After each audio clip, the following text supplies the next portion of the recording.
বাংলাদেশে বিষধর সাপ রাসেলস ভাইপারের আতঙ্ক ছড়িয়ে পড়ছে। গণমাধ্যমে প্রচারিত তথ্য বলছে, চলতি বছর এ পর্যন্ত পদ্মার তীরবর্তী রাজশাহী, রাজবাড়ী, মানিকগঞ্জ সহ বিভিন্ন জেলায় রাসেলস ভাইপারের দংশনে অন্তত 10 জনের মৃত্যু হয়েছে।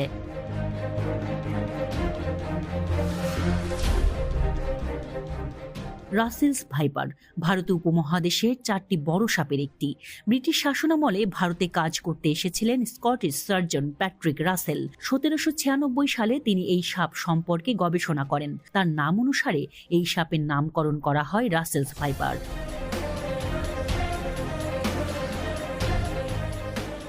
বহু আগে থেকেই বাংলাদেশে অস্তিত্ব ছিল রাসেলস ভাইপারের। দেশের বিভিন্ন এলাকায় সাপটি চন্দ্রবোরা বা উলুবোরা নামে পরিচিত। দেখতে অনেকটাই অজগরের বাচ্চার মতো। এটি একটি ভয়ঙ্কর বিষধর সাপ। রাসেলস ভাইপারের শরীরে ছোপ ছোপ চিহ্ন থাকে, আর অজগরের মতো শরীর জুড়ে লম্বা রেখার মাঝে গোল গোল চিহ্ন থাকে। অত্যন্ত বিষধর প্রজাতির এই সাপ বাংলাদেশ থেকে বহু আগেই বিলুপ্ত হয়ে গেছে বলে মনে করা হলেও সাম্প্রতিক সময়ে এর অবাধ বিচরণ ভাবিয়ে তুলছে বিশেষজ্ঞদের। গত 1 মাসেই রাজশাহীর চারঘাট, গোদাগাড়ী, রাজবাড়ীর গোয়ালন্দ, চাঁদপুরের মতলব সহ দেশের বিভিন্ন জায়গায় দেখা পাওয়া গেছে রাসেলস ভাইপারের। গত 3 মাসে পদ্মার তীরবর্তী মানিকগঞ্জে অন্তত 5 জন প্রাণ হারিয়েছেন এ সাপের দংশনে। সাপটি এর স্বাভাবিক চরিত্রও বদলাচ্ছে। ঘন ঝোপ ও পরিত্যক্ত জমি অপেক্ষাকৃত কমে গেছে, তাই রাসেলস ভাইপার এখন কৃষি জমিতেই থাকে। সাপ সাধারণত মানুষকে এড়িয়ে চলার চেষ্টা করে, কিন্তু রাসেলস ভাইপার সাপের স্বভাব একেবারেই উল্টো। সচরাচর মানুষ দেখলে পালিয়ে যায় না, নিজেদের বিপন্ন মনে করলে হঠাৎই আক্রমণ করে বসে। বিষধর সাপ হিসেবে পৃথিবীতে রাসেলস ভাইপারের অবস্থান 5ম, কিন্তু হিংস্রতা আর আক্রমণের দিক থেকে এদের অবস্থান 1ম। আক্রমণের ক্ষেত্রে এই সাপ কতটা ক্ষিপ্র!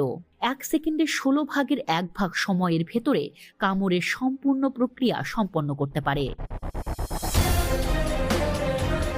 বিশেষজ্ঞদের মতে সাপটি এখন পানিতে চলতে পারে বলে বর্ষাকালে কচুরিপানার সঙ্গে বহু দূর পর্যন্ত ভেসে জায়গা বদল করতে পারে।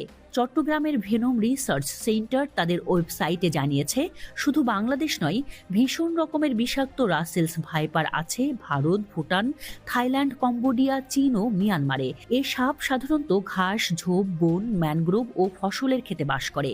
যেহেতু ডিম না দিয়ে সন্তান প্রসব করে, ফলে সাপের বাচ্চাদের বেঁচে থাকার সম্ভাবনা বেশি থাকে।